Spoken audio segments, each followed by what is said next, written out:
La Cafetera es un programa de radio que se financia gracias a las aportaciones de los oyentes. Si te gusta el periodismo que defiende y sientes que te acompaña, hazte mecenas y ayúdanos. Infórmate en radiocable.com/mecenas. María Fernando, ya soy mecenas. Estoy contentísima de formar parte de la Resistencia Cafetera.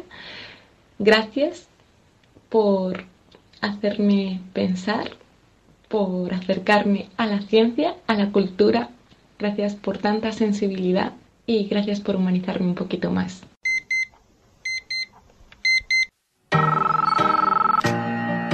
Son las 8:30 de la mañana. Las 7:30 en la Casa Museo de José Saramago, en Tías, Lanzarote. Buenos días, mundo. ¿Quieres un café? En el programa La Cafetera de Radio Cable. En una entrevista en Radio Cable. Durante 20 minutos en Radio Cable y dice todo lo que van a escuchar. Mañana en La Cafetera de Radio Cable. Radio Cable, que ha conseguido una auténtica primicia, ha entrevistado esta mañana y ha conseguido situar esa entrevista y lo que le ha dicho en los titulares de todos los principales.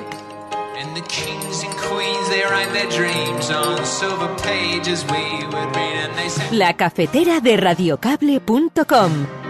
Dirige Fernando Berlín. Pues ¿cuál es mi posición? Mi posición es muy clara. Mi posición es, puertas giratorias existirán siempre, porque si no existen es una desgracia para la política que solo haya en la política políticos profesionales que entran en la política y no pueden entrar y salir de la política. Lo que hay que hacer es definir muy bien cuáles son las condiciones en las que se entra y se sale, en tiempos y en incompatibilidades. Y una vez que eso se define, respetarlo.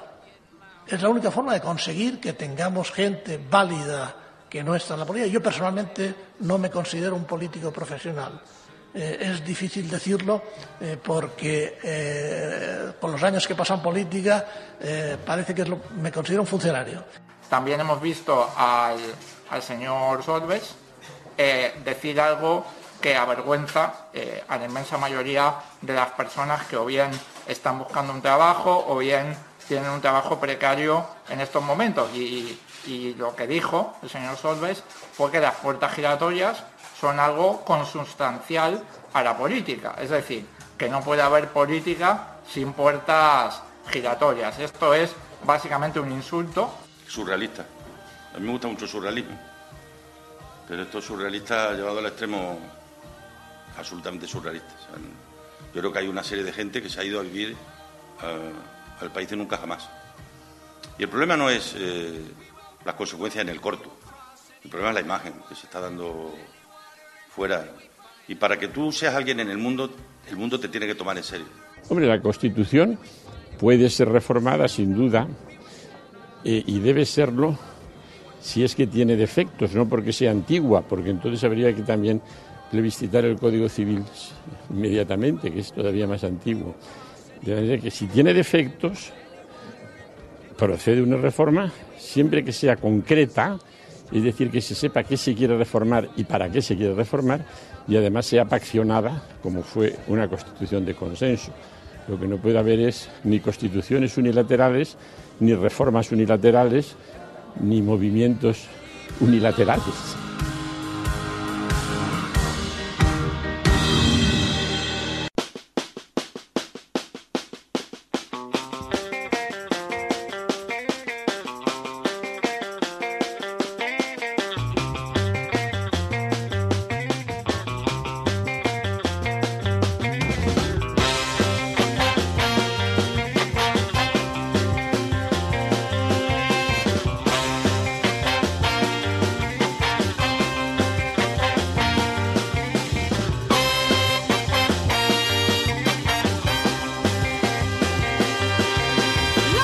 Muy buenos días, cafetera, bienvenidas una mañana más a este programa, a este espacio en los límites de Sherwood.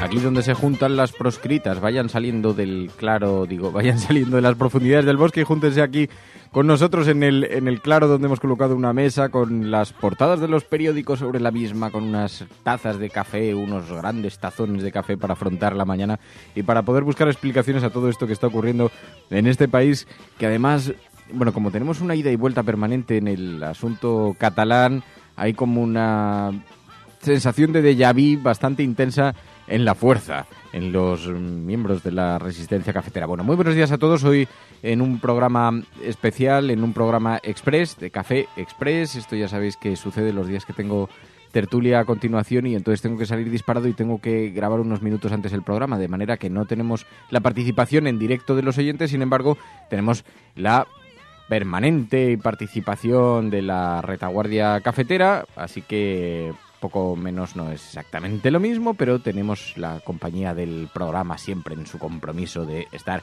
siempre un día tras otro. Muy buenos días a todas. Además tenemos un montón de cosas de las que hablar porque ayer hubo comisión en el Congreso.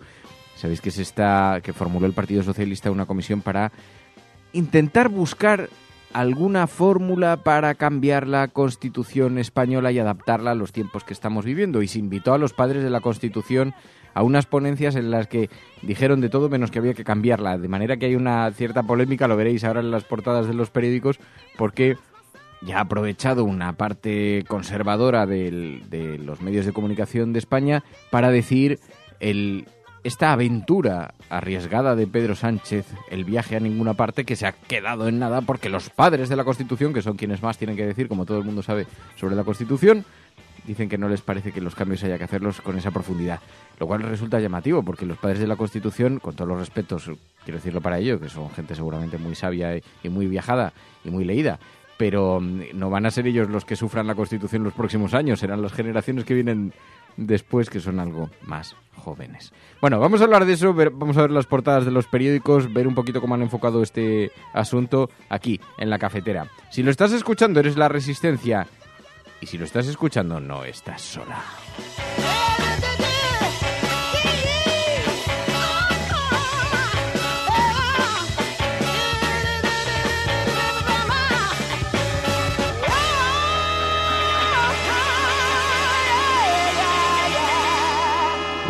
Oh yeah, Fridonia, make me stronger.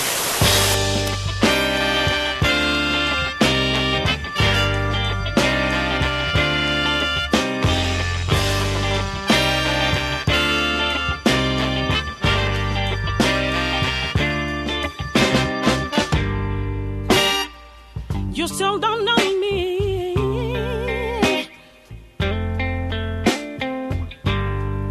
You have just unfolded your eyes to this world. 627-0, vaya gallo me ha salido, 627-002, es que son muy malas horas, claro, es que aquí digo, sí, Cafetera Express, pero yo desde las 5:30 de la mañana de pie dando saltos, y además ayer tuve Telemadrid. Luego os cuento alguna cosa, porque tuvimos debate interesante precisamente a cuenta de esto, ¿no? De la reforma constitucional, de la necesidad de profundizar en qué y cuándo y de qué tipo esa reforma constitucional, ¿no? El asunto que estaba en las portadas. Pero acabé a las 12 de la noche y 5:30 de la mañana, pues el salto ha sido bien divertido. Bueno, 627-002-002 es el WhatsApp del programa. Allí recibimos los mensajes de audio de los oyentes, no todos además necesariamente, muchos de ellos son de la retaguardia, relacionados con los programas de los días anteriores, pero aquí en este programa dejáis una pequeña nota de audio con un titular y así los vamos escuchando en la cafetera. Habrá visto que estos chicos no estaban en ningún riesgo y bueno, pues los ha dejado en cola simplemente. No es que no les haya nadie a rescatar, es que había otro delante. Buenos días, cafetera. Esto del rescate de estos chicos del todoterreno, pues es como cuando vas a urgencias. Si tu dolencia no te crea un riesgo de muerte o de seria enfermedad, pues te dejan en cola porque van delante otros. Yo me imagino que el 112 habrá evaluado la situación, en fin, al final de hecho pudieron salir por sus propios medios. Creo que nos debemos concienciar más de que nosotros también tenemos una responsabilidad y tenemos que autorrescatarnos muchas veces.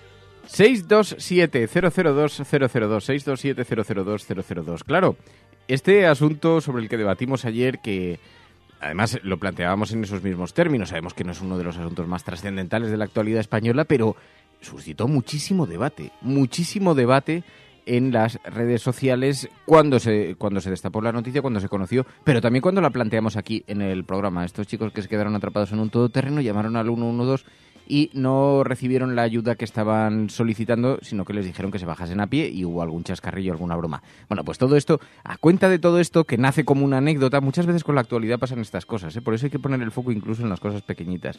Se ha montado un lío monumental con la forma en la que tenemos los ciudadanos, un debate sobre la forma en la que tenemos los ciudadanos de acudir a los servicios de urgencia y de recurrir con frecuencia a estos servicios, y además en un día especialmente que estaban bastante colapsados por la llamada de un montón de pueblos que se habían quedado atrapados, y en fin, digamos que, bueno, pues todo esto abre un debate sobre si debían o no haber sido atendidos. No vamos a recurrir, ya lo mantuvimos ayer, pero hay todavía algunos mensajes llegando en esta misma dirección.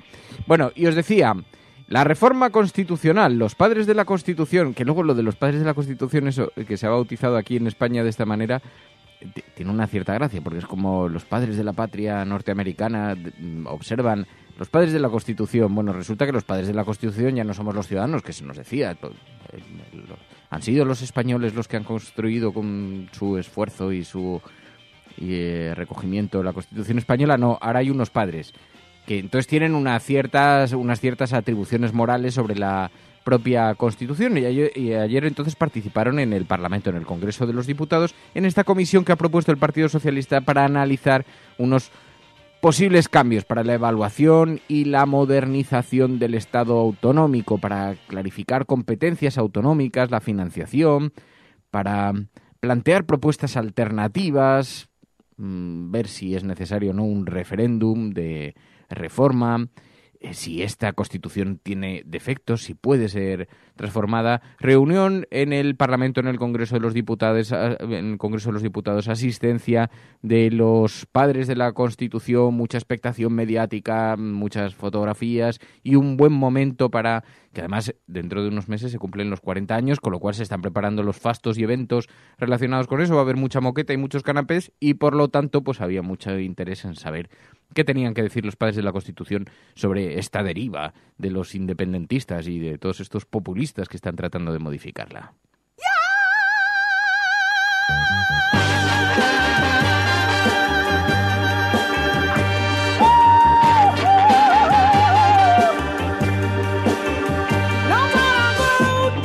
También por primera vez en la historia de España un texto constitucional fue sometido al refrendo popular.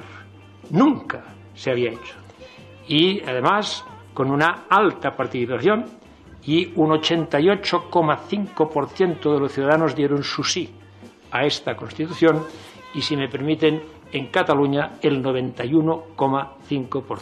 Por lo tanto, cuando se hable más adelante en esta intervención inicial y sometida a su interrogatorio posterior, pero en esta se hable de algunas otras cuestiones, evidentemente, de cara a lo que puede ser la reforma un día de este texto constitucional, no debemos olvidar de que en aquel momento el 88,5% de la población dijo sí. Y por tanto es evidente que ahora, yo creo que compartiremos, seguramente si se ratificase sería un porcentaje menor. No hay ninguna otra propuesta alternativa que pueda hoy asumir la responsabilidad de alcanzar casi el 89% de conformidad de los ciudadanos españoles.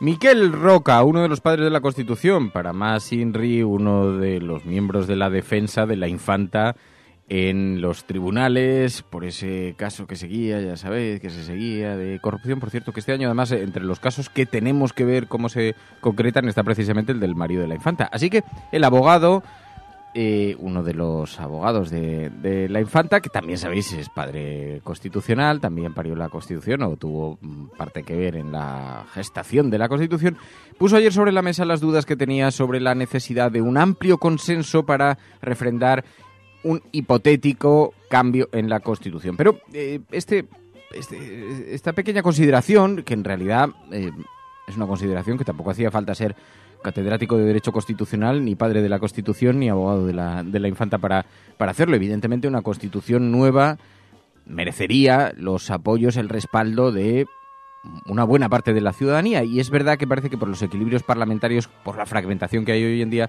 pues no pareciera que eso esté muy asegurado. Pero en todo caso, utilizar eso como argumento sería como decir, bueno, esta Constitución que se ha quedado antigua, que fue apoyada, es verdad, por una buena parte de la población de entonces, porque muchos de los que la apoyaron, por cierto, ya no viven, y hay una buena parte de la ciudadanía hoy, de los votantes, que nunca votaron a la Constitución española, pero en fin, sería como decir, dejemos la Constitución como está, porque total, esa Constitución que votaron unos señores es mejor en estos términos que una apoyada por una minoría. Pero sea como sea, porque el debate se sitúa en unos polos que en realidad lo que están demostrando son muchas reticencias, amparadas, escondidas detrás de la máscara de las dificultades, pero muchas reticencias a tocar de cualquier manera la Carta Magna, ¿no?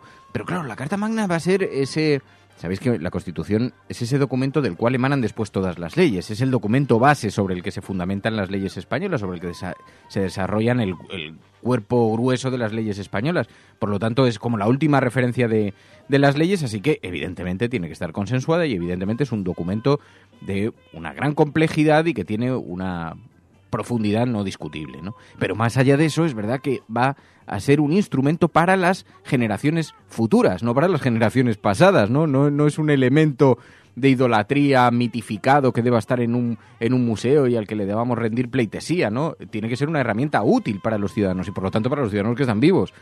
Así que, pero claro, hay muchas reticencias a cambiarla porque como lo han pedido los nuevos grupos emergentes, esa reforma constitucional, Podemos, Ciudadanos también pidió una reforma constitucional, incluso el Partido Socialista, que ha sido el impulsor de esta comisión, digamos que se entiende como, bueno, estas cosas que piden los que vienen ahora con las moderneces, lo cual es una broma, teniendo en consideración las necesidades que tiene este país en términos territoriales y las tensiones que se están viviendo con Cataluña. Si esto no ha sido motivo suficiente de susto, si esto no nos da motivo suficiente para reflexionar de la necesidad de cambiar nuestra relación territorial, no sé qué más hace falta, no sé cuándo vamos a escarmentar. Pero la prensa, desde una óptica bastante conservadora, es muy reticente. Fijaos en el titular hoy en el periódico ABC. Los padres de la Constitución dicen no al PSOE. Herrero de Miñón, Roca y Pérez Llorca desinflan el proyecto federalista y los experimentos constitucionales promovidos por Sánchez, los experimentos constitucionales. Fijaos que luego es llamativo porque incluso con algunas personas muy conservadoras, académicos, te dicen lo que es evidente es que ya no podemos volver donde estábamos, que algún tipo de reforma hay que hacer. Es verdad que se necesita un consenso que en este momento no hay y que se necesita un espíritu de diálogo para sacar adelante una nueva Constitución que en este momento parece bastante imposible. Y el que crea que con un Partido Popular como el que nos enfrentamos hoy, que se encuentra temeroso del ascenso de Ciudadanos, muy debilitado por la situación de Cataluña, con casos de corrupción, con una posición en el Parlamento, digamos, no precisamente muy privilegiada de representación de escaños. Si creemos que alguien va a afrontar una reforma constitucional en esta situación, estamos completamente enajenados. De hecho, es llamativo porque no sé si os acordaréis que al principio de la legislatura, cuando el Partido Socialista dio su apoyo al Partido Popular para gobernar con esa abstención, se dijo, es que esta va a ser una legislatura realmente compleja, donde son necesarios profundos cambios, donde se habla también, por ejemplo, de una reforma constitucional y se puso sobre la mesa algunas de las cuestiones de amplio calado porque exigían que hubiera un gobierno de inmediato ya y apoyado y por eso fue la gran excusa que utilizó, entre otros, el Partido Socialista y Ciudadanos para avalar el gobierno de Mariano Rajoy.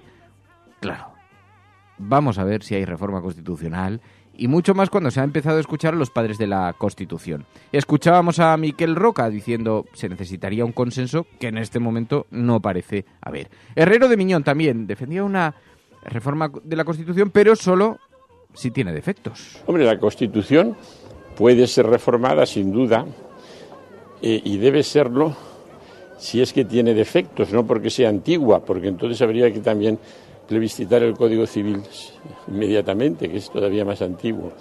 De manera que si tiene defectos, procede una reforma siempre que sea concreta, es decir, que se sepa qué se quiere reformar y para qué se quiere reformar, y además sea paccionada, como fue una Constitución de consenso. Lo que no puede haber es ni constituciones unilaterales, ni reformas unilaterales, ni movimientos unilaterales. Bueno, lo que parece evidente es que ha calado todo esto que sonaba hace no tanto tiempo, que sonaba realmente disruptivo, que sonaba chocante, cuando Podemos planteaba la necesidad de reformar la Constitución o la necesidad de un proceso reconstituyente, una Constitución completa, nueva, entera. Poco a poco se ha ido abriendo la necesidad y se ha ido abriendo el debate sobre la necesidad de esa reforma, aunque, como vemos, hay un cierto escepticismo sobre el calado de la misma y la naturaleza de la misma. Dice el periódico El País: los padres de la Constitución no creen inviable su reforma. Dice: los tres ponentes vivos de la Constitución se ven que hay cierto margen para cambiar el Estado autonómico sin modificar la ley fundamental, según explicaron ayer en la comisión del Congreso que estudia su reforma. Los tres coincidieron en que cualquier cambio requería un amplio consenso, dice el periódico El País en su portada.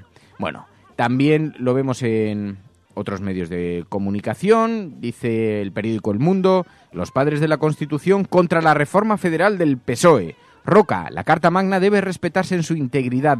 No hay vías al margen de ella. Porque, aunque en efecto coincidieron en que había espacio para las reformas, que éstas exigían de unas amplias mayorías, pero también decían que lo que no hay son vías de transformación, de reforma, de modificación al margen de la misma, aludiendo indirectamente a la Constitución al debate con Cataluña.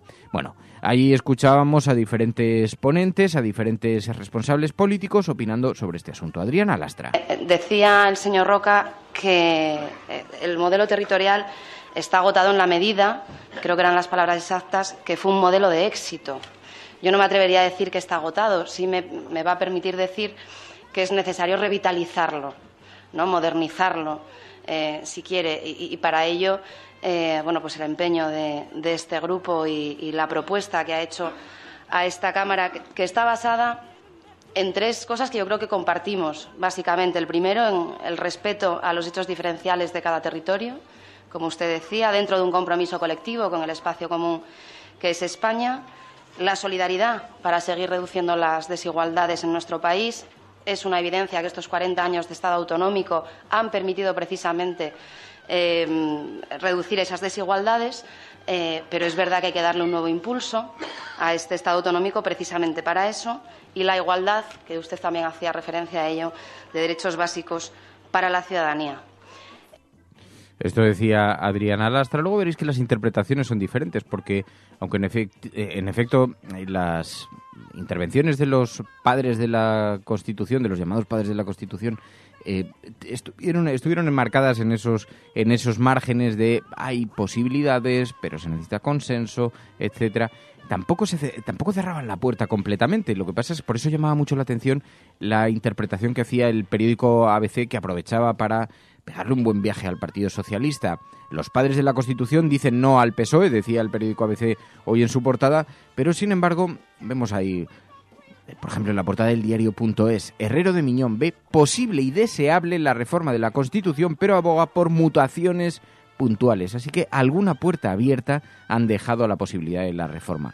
Pero esto es lo contrario a las ¿cómo se llama? Cuando lanzan una bomba de humo.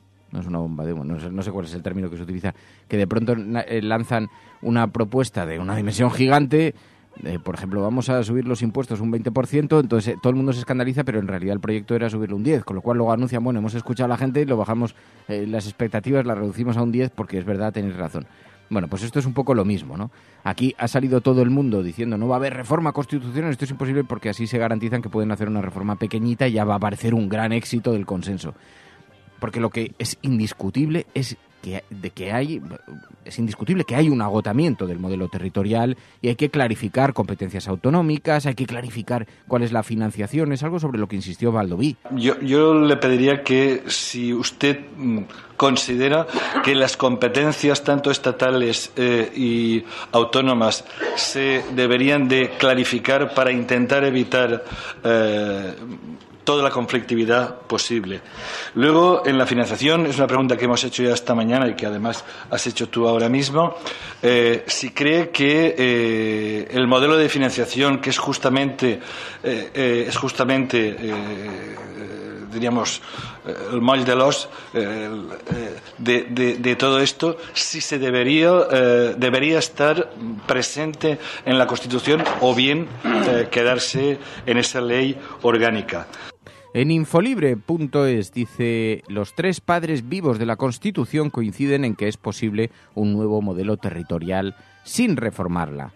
Así que hay coincidencia en la necesidad de profundizar en ese debate al que se refería Joan Baldoví, y cuáles son las competencias autonómicas, la posible financiación, qué tipo de modelo de relación territorial. Pero cuidado, que se va a producir, a toda acción le sucede una reacción, y se va a producir una nueva sobrereacción a este asunto. Los que no son partidarios de grandes transformaciones, de grandes cambios, porque hay una parte de la sociedad que le produce bastante inquietud, bastante temor cualquier cambio, lo que están empezando a hablar es de ¿por qué no recentralizar cosas?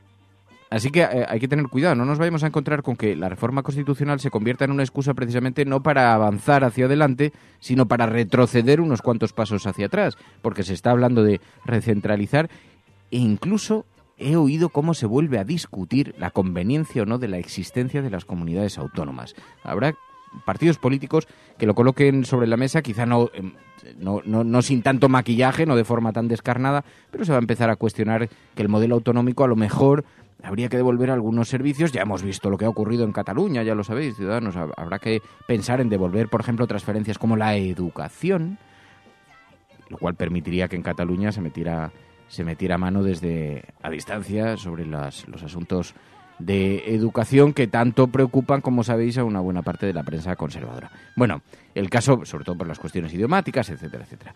El caso es que allí hablaban los grupos políticos sobre incluso los privilegios de algunos territorios en España, los privilegios o los derechos adquiridos o los derechos históricos propios de algunos territorios en España.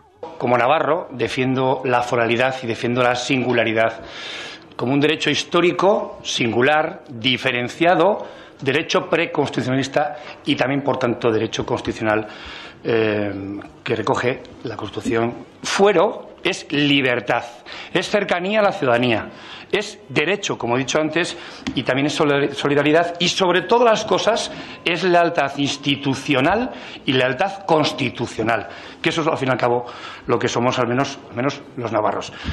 Así que, claro, aquellas comunidades autónomas que ya tienen unos derechos adquiridos y tienen además incluso unas justificaciones o unas explicaciones históricas, atribuciones históricas a esas necesidades de una financiación especial o de unos derechos especiales, claro, se resisten a cualquier cambio que pueda suponer un menoscabo de estos privilegios, de manera que, o derechos adquiridos, por no utilizar la palabra privilegios, de manera que nos encontramos que incluso algunos grupos conservadores tienen un discurso muy también desde el nacionalismo de su región. Así que es evidente, esto lo que pone de manifiesto es que la reforma constitucional no es sencilla, no es un asunto que se vaya a resolver fácilmente, pero lo que sí que parecía coincidir todo el mundo es en que hay que en algún momento afrontar este debate con rigurosidad. Así que no está mal tampoco que se le haya puesto una cierta solemnidad dentro de la sorna que he utilizado yo para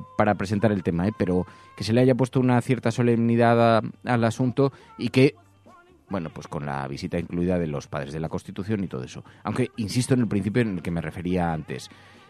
Los padres de la Constitución tendrán, y además les debemos el respeto que debe un país a unas gentes que construyeron el documento que nos ha permitido una convivencia relativamente cómoda durante 30 años de transición. Porque los últimos 10 han sido un poquito más agitados, no nos vamos a engañar. Pero bueno, bien, aceptemos que en los últimos 40 años la relación entre las comunidades autónomas ha sido moderadamente positiva. Y que esto es un éxito de una Constitución que probablemente recogía los anhelos y las necesidades de una sociedad, la sociedad española, que salía de una dictadura muy dura y que tuvo que acomodarse al nuevo modelo democrático, y para eso se crea un documento sobre el que se fundamentan todas las leyes, y eso es un esfuerzo que no es menor, que tiene el contexto histórico que tiene, que se construyó bajo las presiones que se construyó.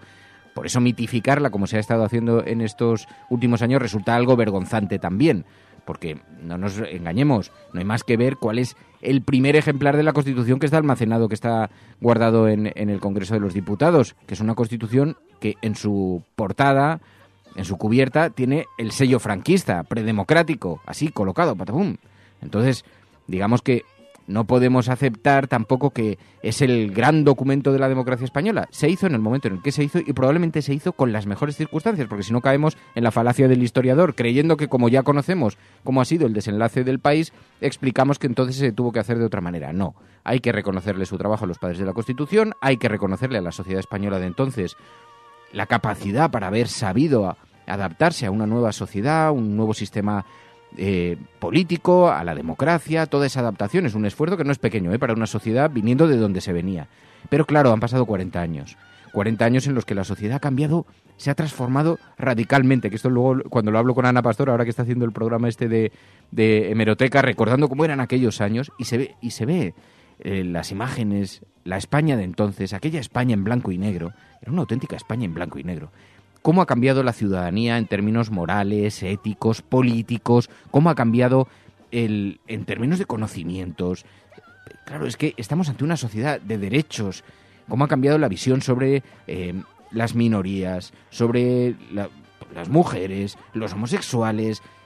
Digamos que estamos ante una sociedad radicalmente diferente y por lo tanto tiene que recoger en una nueva Carta Magna, tiene que recoger muchas de estas grandísimas transformaciones. Y esto, cualquier persona que tenga 2 dedos de frente, habrá unos cuantos que no los tienen, pero cualquier persona con 2 dedos de frente sabe que la España del 127 o la España del 600 no puede seguir marcando los designios de la sociedad española.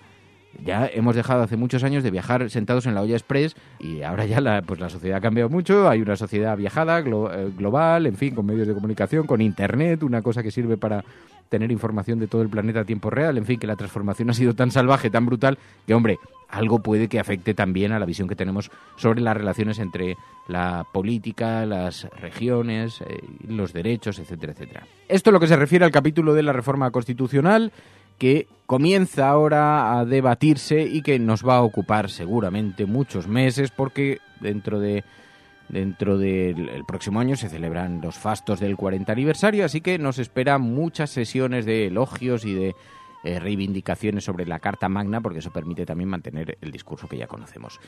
Pero es verdad que hay un debate muy apasionante detrás para aquellos a los que la política nos parece un elemento de relación fundamental. Esto es La Cafetera. Si lo estás escuchando, tú eres la resistencia y además no estás sola. Sigue con nosotros porque hay también muchos más debates en la prensa, en las páginas de los periódicos. Y además la comparecencia de Solbes. Ayer en esta comisión de investigación sobre la crisis financiera participó Pedro Solbes, el que fuera ministro de Economía en el gobierno de Zapatero. ¿Creéis que empleó la autocrítica? No, solamente para culpar a los de su propio partido. ¿No supimos ver la crisis a tiempo? Bueno, no supieron verlo Zapatero y los demás, porque yo se lo decía clarísimamente.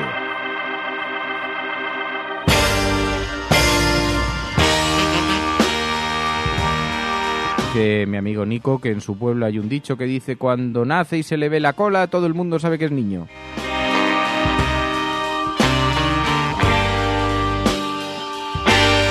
No, he dicho cola. La COPE se va a enfadar un montón. Pero... What we feel is all I need.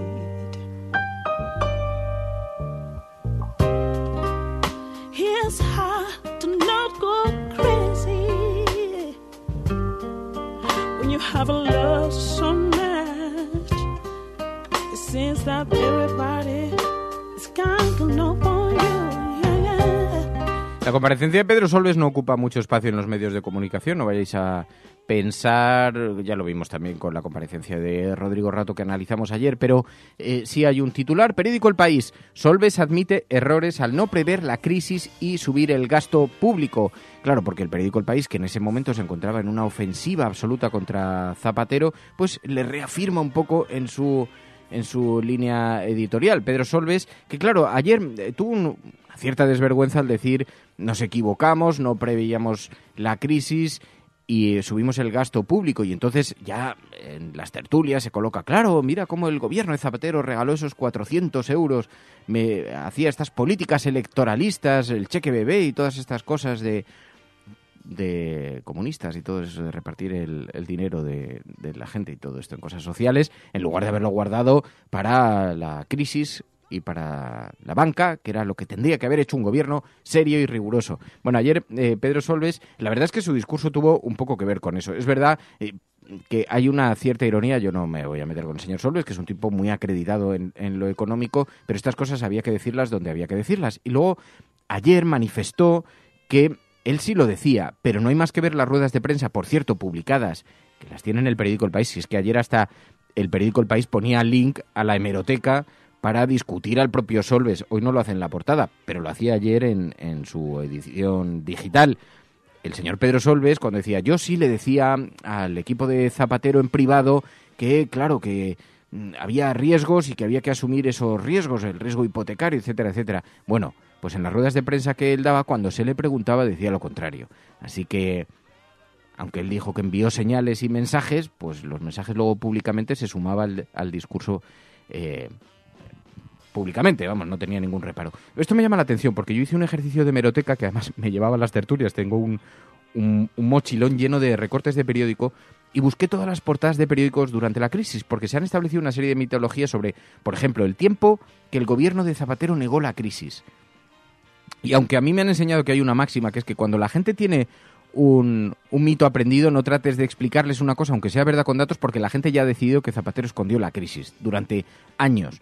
Y entonces es muy difícil discutir esto. Pero cuando uno coloca en paralelo, primero, ¿quiénes fueron diciendo que la burbuja económica no se iba a producir, que la burbuja inmobiliaria no se iba a producir? Uno, entre ellos el señor Solbes. Antes de la crisis económica, antes del estallido de Lehman Brothers. Porque claro, aquí cuando se habla de la crisis económica parece que todo ha sido producto de la crisis hipotecaria española. No. La crisis es una crisis financiera global que nace con la caída de Lehman Brothers, que arrastra a todas las economías del mundo, a unas con más fuerza y a otras con menos. A España tardó mucho más tiempo en llegar que la mayor parte de los países europeos. Los rescates a la banca se hicieron esperar mucho tiempo más, pero después nos terminó alcanzando. Ahí es donde sí entró en juego lo expuesta que estaba la banca española y el sistema financiero a toda la crisis hipotecaria. Y por lo tanto fue muy profunda la crisis. Ayer Solbes reconoció que quizá fue más profundo de lo que ellos preveyeron, porque preveyeron que la crisis les iba a golpear, pero quizá no tanto. Por eso presumía tanto el señor Zapatero cuando iba al exterior y decía, nosotros estamos en la Champions League de la economía. Entonces, esto se ha vendido, y porque además la derecha cada vez que decía eso, como nos encontrábamos en periodo electoral, decían, está mintiendo, lo está escondiendo. Es que realmente los datos que había sobre la mesa en ese momento eran los que había. E incluso había algunas palabras bastante llamativas, bastante significativas en privado, te lo decían algunos líderes del Partido Popular, que la profundidad de la crisis probablemente nosotros, como habíamos tenido un gran superávit, el gobierno de Zapatero fue el gobierno que más superávit llegó a presentar en el histórico de los gobiernos españoles, que como teníamos tanto superávit, teníamos músculo suficiente para aguantar una embestida del tamaño de la que se nos venía encima. Pero luego no fue así, y lo sabemos. Bueno, el caso es que Pedro Solbes, no llegamos a tiempo para parar el tren. Pero claro, ahora tiene mucha gracia, digo, porque se acota todo a lo que ocurrió durante aquellos meses, pero cuando uno revisa la hemeroteca se da cuenta de cómo el señor Rodrigo Rato decía que no iba a haber crisis hipotecaria, que la gente compraba pisos porque tenía el dinero para hacerlo. Veíamos, por ejemplo, cómo el señor Montoro negaba que se fuera a producir un estallido de la burbuja hipotecaria. Y todos estos prebostes de la gran información financiera y del gran análisis financiero fueron en parte los que seguían invitando públicamente a la gente a seguir invirtiendo en viviendas. Yo asumo la culpabilidad que tengo. Seguramente la tengo, o seguro que la tengo, porque fui responsable de haber cogido un tren que se iba acelerando, que se me aceleró un poco más, que empezamos a acelerarlo un poquito al final del periodo, pero que no llegamos a tiempo.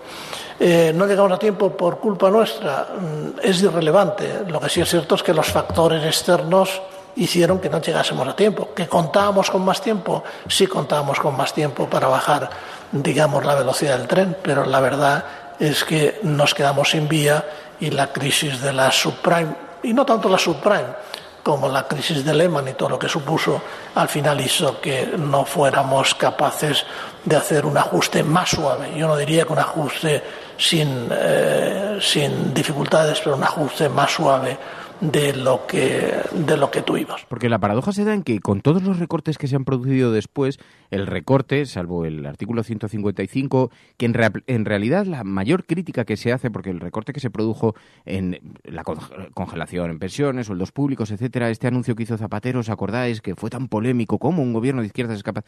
Si comparamos los recortes que se hicieron entonces con los que se han estado haciendo durante toda la etapa de la legislatura del Partido Popular, suenan a broma, suenan a chiste, pero sin embargo, ¿cómo ha quedado reescrito toda esta historia? Como que se produjo el mayor de los recortes en democracia en aquella etapa. Y fijaos, y se sigue insistiendo en ese mantra, bastante eficaz. Solbes admite que negó la crisis en 2008 para ganar las elecciones. Así que no solamente es que eran incapaces estos socialistas de gestionar nada, es que además lo negaban conscientemente y solo por una cuestión puramente electoralista. Dice hoy la portada, no lo dice con estas palabras, lógicamente, la portada del periódico El Mundo. Claro, pero es que cuando uno revisa la hemeroteca no es esa la sucesión de acontecimientos. Se pudo negar o no la crisis, pero la crisis venía producida primero por la forma en la que se liberalizó suelo en España, venía por la forma en la que se construyó más de 800.000 viviendas en un país que no tenía capacidad ni de asimilar 400.000. ¿Cómo se produjo una burbuja absolutamente enloquecida en la que los precios se multiplicaban por 2? ¿Quiénes fueron responsables de eso? Bueno, Solbes podrá sacar el dedo y decir, bueno, pues algo tendría yo de responsabilidad también por no pararlo a tiempo. Pero es que cuando alguien habla de no pararlo a tiempo quiere decir que ya venía acelerado, que ya venía corriendo para atrás. Todos aquellos que nos decían que había que seguir comprando eufóricamente y pidiendo créditos en los mercados. Y también se culpa a los bancos de haber estado concediendo créditos sin fijarse en la posibilidad de recuperarlos después, lo cual puso en grave riesgo todo el sistema económico. Y también hay algo de responsabilidad social, porque aquí la gente compraba y vendía al doble de precio y miraba para otro lado y decía, bueno, no voy a ser yo el tonto que no lo haga. Y así, gente que va desde la derecha hasta la izquierda también, porque muchos de los que en parte se ha contribuido a esto ha sido mucha gente que ha comprado y ha vendido con mucha velocidad, formando parte también de este proceso especulativo tan gigantesco. Pero no se le puede reprochar tampoco esta conducta a la ciudadanía, porque para eso están las leyes, para marcar los márgenes y para detener a las burbujas. Y entonces a la gente, le guste o no, la especulación suele traer como consecuencia cosas como las que hemos vivido en este país, un auténtico saqueo a las arcas públicas que después han caído en manos de organismos como entidades financieras privados. Esto es La Cafetera.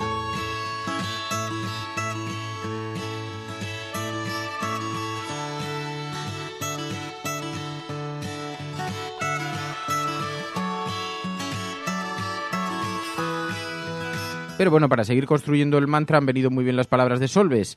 Reconoce claros errores de previsión de la crisis, dice el periódico La Razón, y así obviamos que en realidad todo esto nace en los tiempos del señor Rodrigo Rato, por cierto, y del señor actualmente ministro de Hacienda, Cristóbal Montoro, Álvarez Cascos, José María Aznar, todo aquel ejecutivo que tanto hizo por la liberalización de suelo, por la privatización de servicios públicos, de empresas públicas y, en fin, por todo esta gran burbuja especulativa en la que se convirtió la vivienda. Pero no hay que olvidar que la crisis financiera estalla, otra cosa es que no podamos afrontarla, pero estalla en Estados Unidos por la crisis de la subprime, donde esos que se convierten en los grandes dioses de la economía liberal, los señores de Wall Street inventaron un sistema para agrupar hipotecas basura y se llevaron por delante la economía mundial cuando los vendían a sobreprecio y luego no había manera de recuperar ese dinero porque eran exactamente eso, hipotecas basura. Y dejaron sin casa a millones de personas y encima se llevaron por delante la mitad de la economía mundial. Eso sí, que fue a parar a las arcas de las entidades financieras privadas. O sea, todo un sistema endiablado que tiene efectivamente unos padres. Hay padres de la Constitución y padres de la burbuja económica. Y después están los que la amamantaron, los que no supieron afrontarla y los que no supieron cuidar a la criatura. pero que los que engendraban a la criatura, los que estaban dándole como monos mandingos a la creación de esta burbuja eran otros, no hay más que mirar las hemerotecas. Bueno, esto es La Cafetera. Y no existen los monos mandingos. No me acuerdo cuáles son los que están todo el día procreando en los zoológicos. Bueno, el caso es que esto lo encontramos en las portadas, sirve para mantener, para defender esa idea, pero los padres de la burbuja económica y de la crisis son también señores que hablan muy bien el inglés de Norteamérica, así que no lo encontraréis en las portadas porque eso contribuye a deteriorar la idea del liberalismo global. Bueno, pues esto es lo que se refiere a las palabras de Solbes, pero ayer hubo una polémica porque también aludió a las puertas giratorias. Dijo, puertas giratorias habrá siempre. Le vais a hablar a Noé de inundaciones, pero Solbes, que ha entrado y salido, ha utilizado las puertas giratorias. Puertas giratorias existirán siempre, porque si no existen es una desgracia para la política que solo haya en la política políticos profesionales que entran en la política y no pueden entrar y salir en la política. Una desgracia para los políticos profesionales, lo dice bien Pedro Solbes, que sabe de lo que está hablando. Y claro, que lo diga él. Lo que hay que hacer es definir muy bien cuáles son las condiciones en las que se entra y se sale, en tiempos y en incompatibilidades. Y una vez que eso se define, respetarlo. Es la única forma de conseguir que tengamos gente válida que no está en la política. Yo personalmente no me considero un político profesional. Es difícil decirlo porque con los años que he pasado en política parece que me considero un funcionario. Yo no me considero un político profesional. Muy bien expresado, señor Solbes. También hemos visto al señor Solbes decir algo que avergüenza a la inmensa mayoría de las personas que o bien están buscando un trabajo o bien tienen un trabajo precario en estos momentos. Y lo que dijo el señor Solbes fue que las puertas giratorias son algo consustancial a la política. Es decir, que no puede haber política sin puertas giratorias. Esto es básicamente un insulto. Así que le parece muy bien al señor Solbes que aquellos que gestionan las leyes en este país, aquellos que las construyen, por ejemplo, las leyes sobre la energía, terminen después trabajando en los consejos de administración de las empresas eléctricas. Todo una gran idea, como se puede ver.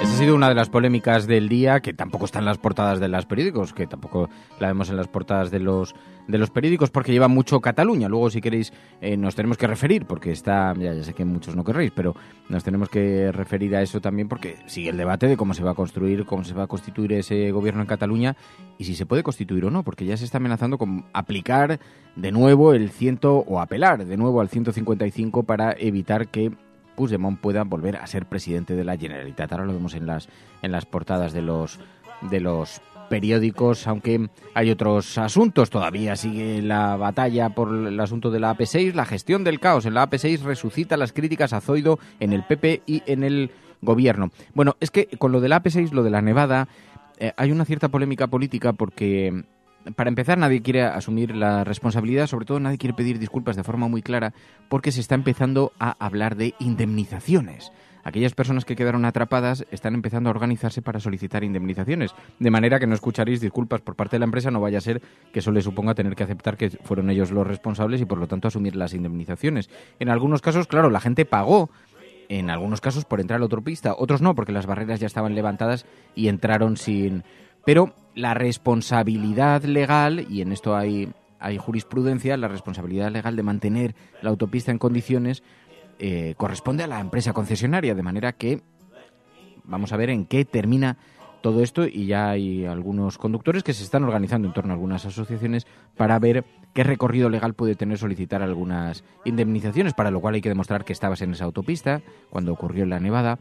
Hay unas formas más sencillas y otras menos sencillas, pero incluso me contaba ayer el responsable de una asociación que vale con un testigo directo, incluso con un familiar, porque hay alguna sentencia también del Supremo que recoge que uno no elige con los testigos con los que camina, y no puede caminar siempre con un notario de la mano, así que vale hasta el testimonio de un familiar. No se habla de indemnizaciones muy grandes, pero bueno, se especula 150 euros, una cosa así que podría obtenerse, pero claro, más de 4.000 automóviles a 150 euros por cabeza, y algunos con consecuencias laborales importantes, 18 horas y otras consecuencias morales, pero sobre todo podrían servir para que pegar un susto a estas empresas que gestionan las autopistas y que la próxima vez se tomasen con algo de seriedad la prevención de estas posibles consecuencias en caso de una nevada. Bueno, en el diario.es, los juristas discrepan sobre la legalidad de investir a Puigdemont sin estar en el Parlament. Este es el gran debate hoy en la prensa. ¿Puede Puigdemont convertirse en un presidente y hacer su comparecencia vía Skype, en un presidente a distancia, gestionar la comunidad autónoma desde el exterior? Hay bastante debate. Vais a ver que los letrados de la Cámara del Parlamento de Cataluña afirman que esto es imposible, por lo menos tal y como está en este momento la legislación. Pero por eso hoy en el periódico La Razón nos encontramos con un titular que dice: el gobierno apelará in extremis al 155 para evitar un presidente a distancia. Moncloa espera evitar este supuesto porque cree que Esquerra Republicana no hará a Puigdemont presidente de forma telemática. Dice, pactará con PSOE y Ciudadanos, el PP, un recurso ante el Constitucional si se reforma el reglamento de la Cámara Catalana, porque para aceptar esto habría que reformar el reglamento de la Cámara Catalana. Pero sobre lo que sí se debate bastante es sobre, entonces, si no es Puigdemont el presidente, que parece que va a intentarlo, si no es Puigdemont, ¿quién puede ser? Es un debate un poco de cara a la galería, de cara a los medios de comunicación, porque es una cuestión probablemente más estética que real, porque en el mundo del independentismo se empieza a hablar de otros nombres. Se empieza a hablar de Jordi Turull o de Josep Rull. Esto os lo digo porque es comentario en los mentideros, en los oscuros mentideros de la corte. No se habla tanto de Puigdemont, que sí, a lo mejor de una forma simbólica puede tener algún papel, con un cierto protagonismo, pero más bien como una cuestión simbólica, para escenificar una cierta mantenencia de un cierto mantenimiento, una cierta evolución de ese gobierno legítimo del que tanto se habla. Pero precisamente por eso se habla de Turull o Josep Rull, que fueron a la cárcel, que son de Junts per Catalunya. Rull además es alguien más pragmático, Turull quizá alguien más incisivo, habría que ver qué márgenes se manejan, pero se está hablando de estos posibles nombres como presidentes de Cataluña, algún ex conseller. O incluso se ha hablado de Elsa Artadi, que es una mujer rubia, la veis en algunas fotografías, discreta, cerca de Puigdemont en algunas ocasiones, pero es verdad que,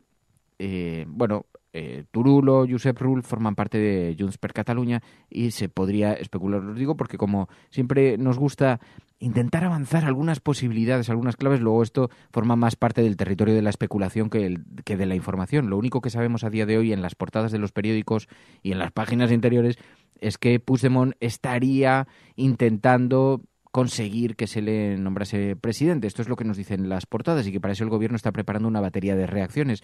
Pero lo que se dice, sin embargo, en los mentideros es que la mirada está colocada en otros focos. También se habla del presidente del Parlamento, porque en esto va a tener mucho que decir la mesa del Parlamento que se construya para ver si se modifica o no el reglamento de la Cámara y para ver qué consienten o no la mesa del Parlamento.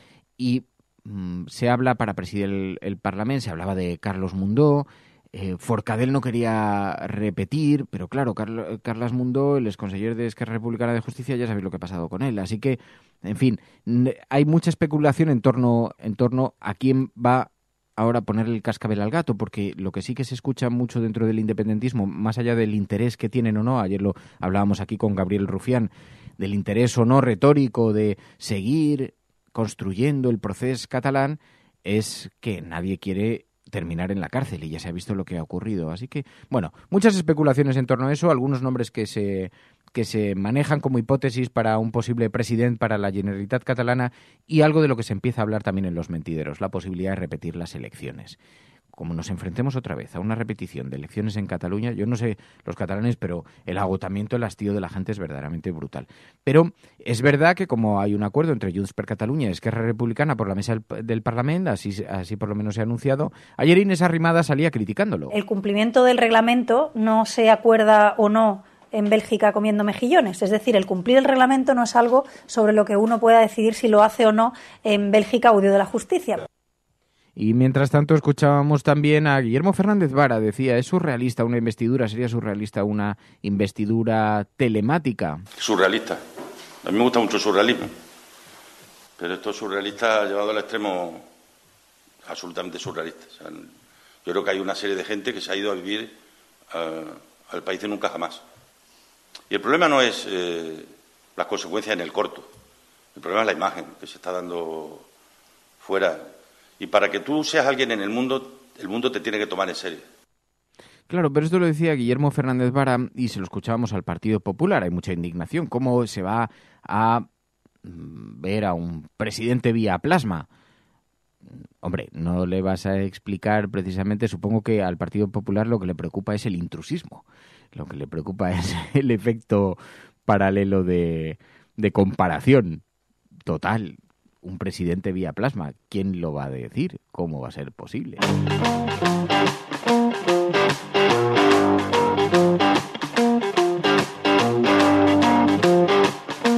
Dice Infolibre.es, el independentismo cierra su primer gran acuerdo, pero Esquerra Republicana mantiene la reticencia sobre la investidura de Puigdemont, dice Infolibre en su portada, y bueno, nos encontramos con que también los medios impresos hacían hoy interpretaciones sobre este interés de Puigdemont por ser investido, pero claro, con unas interpretaciones, con unos enfoques. El periódico El País: Puigdemont exige violar otra vez la ley para ser investido. El expresidente presiona a Esquerra Republicana para elegirlo sin estar presidente en el Parlamento.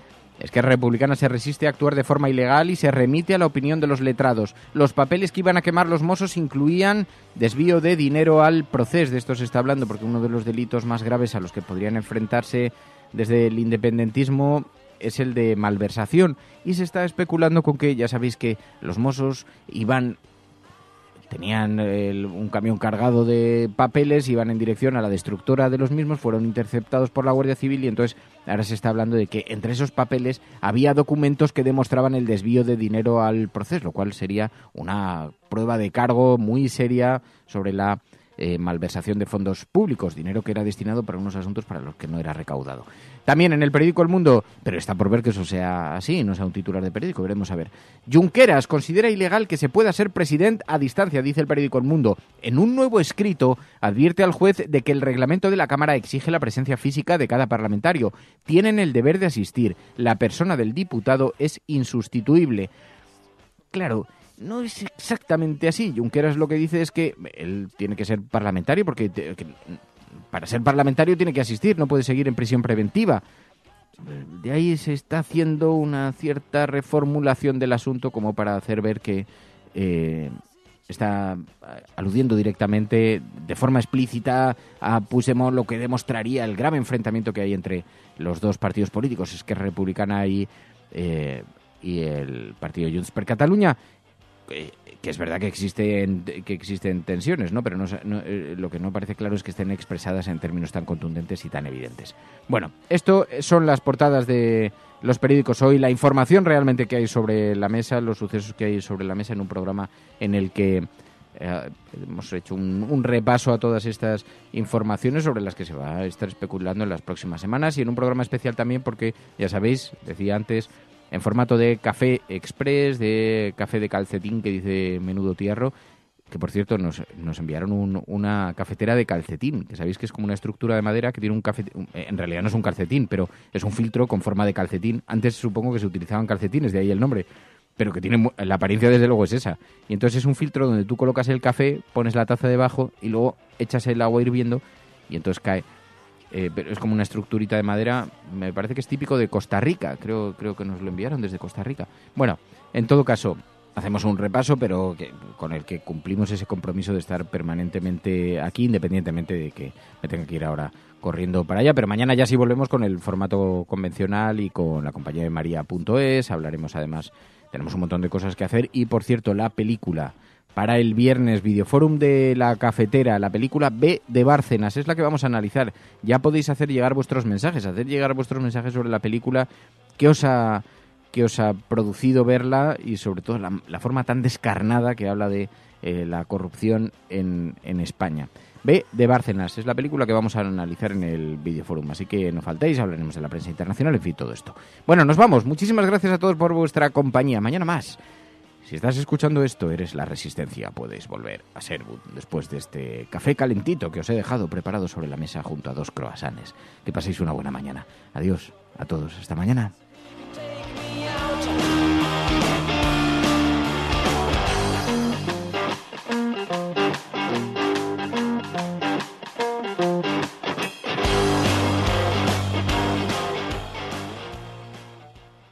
La Cafetera es un programa de radio que se financia gracias a las aportaciones de los oyentes. Si te gusta el periodismo que defiende y sientes que te acompaña, hazte mecenas y ayúdanos. Infórmate en radiocable.com/mecenas.